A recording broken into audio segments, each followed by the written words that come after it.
आत्महत्या एक खुदकुशी एक ऐसा डरावना शब्द है। इसको सुनते ही आंखों के सामने मौत के भयानक चलचित्र चलने लगते हैं। भले ही ये मौत मनचाही होती है, लेकिन खौफ कम नहीं होता।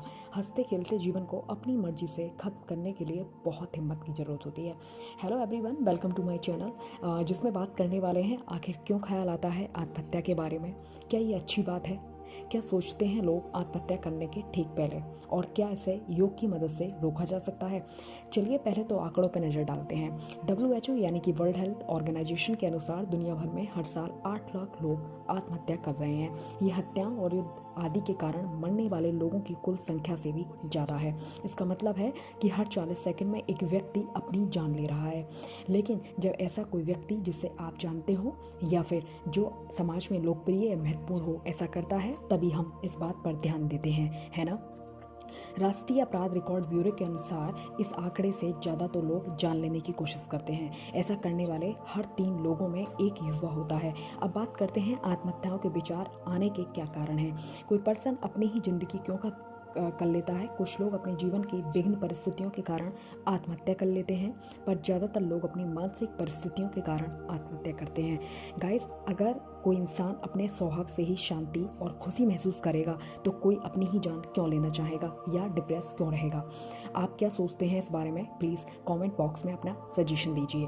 और अब बात करते हैं उन शिक्षा प्रणालियों के स्तंभों के मजबूत पने की, जिनके सहारे हम अपने जीवन का कितना समय व्यतीत करते हैं एक सही और नई सामाजिक दिशा पाने के लिए।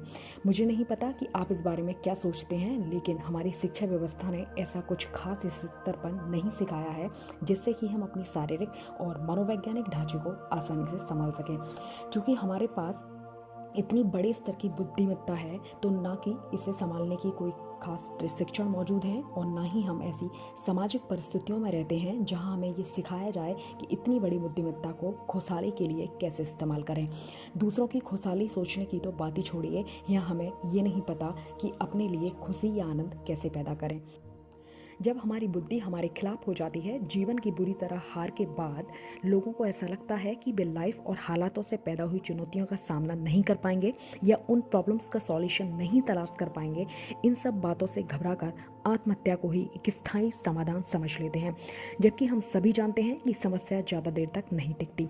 जिंदगी कितनी खूबसूरत है ये उनसे ही समझा जा सकता है जिसने सुसाइड अटेम्प्ट किया हो लेकिन वो बच गए हों और आत्महत्या की भावना से उभरने के बाद लाइफ को पूरी शिद्दत से जीते हैं। गाइस, NCRV की एक रिपोर्ट जानकर आप हैरान हो जाएंगे। अक्सर लोगों का मानना यह होता है कि सुसाइड के पीछे खराब आर्थिक स्थिति या बेरोजगारी वजह होती है, लेकिन ऐसा नहीं है। पिछले साल जितने लोगों ने सुसाइड किया था, उनमें से सबसे ज़्यादा परिवार की दिक्कतों से तंग आकर आत्महत्या कर ली। इसके अलावा आत्महत्या के लिए कई तरह के मेंटल डिसऑर्डर जैसे depression, bipolar disorder, schizophrenia, personality disorder and anxiety आदि जिम्मेदार हैं। हर आत्महत्या दुखद होती है, लेकिन हर मामले में कुछ न कुछ रहस्य छिपा होता है। लेकिन हर आत्महत्या के पीछे एक सामान्य वजह होती है, वो है मन में निराशा की गहरी भावनाओं का घर कर जाना, और साथ ही साथ बैड रिलेशनशिप एंड ब्रेकअप भी बड़ी वजह होती है। लेकिन लोगों को समझना चाहिए, समस्या उनकी बैड रिलेशनशिप है, उनकी अपनी लाइफ नहीं। तो कृपया अपनी लाइफ को मारने तोड़ने की तरफ ना मोड़ें। अब चलते हैं उन इम्पोर्टेंट सवालों की तरफ जो सुसाइड की इच्छा रखने वाले व्यक्ति से बात करते समय काफ़ी हेल्प करते हैं। पहला, आप अपनी प्रॉब्लम्स का सामना कैसे कर रहे हैं। दूसरा, क्या आप खुद को नुकसान पहुंचाने के बारे में सोच रहे हैं। नेक्स्ट, क्या आप सुसाइड के बारे में सोच रहे हैं। नेक्स्ट एंड लास्ट, क्या आप अपनी लाइफ को ख़त्म करने के लिए योजना बना चुके हैं। अब बात करते हैं आत्महत्या के क्या संकेत हो सकते हैं और उस इंसान को समय रहते क्या बचाया जा सकता है। सुसाइड जैसा कदम कोई भी इंसान अचानक नहीं उठाता। इससे पहले रिसर्च के मुताबिक इन संकेतों से गुजरता है, जैसे बात बात पर गुस्सा होना, हमेशा उदास रहना, बार बार मूड स्विंग होना, फ्यूचर को लेकर बहुत खतरा होना, नींद ना आना। ये सब बातें बताती हैं कि किसी इंसान को मानसिक उतार चढ़ाव है। इसके अलावा गंभीर तनाव और डिप्रेशन के बीच अचानक बिल्कुल शांत हो जाना इस बात का संकेत देता है कि समस्या से जूझने वाला इंसान किसी निर्णय पर पहुंच चुका है। अकेले रहना पसंद करते हैं, किसी तरह की सोशल एक्टिविटीज से बचते हैं, किसी भी काम में दिलचस्पी खत्म हो जाती है। इन शॉर्ट कहूँ तो बिहेवियर में बहुत चेंज होने लगता है।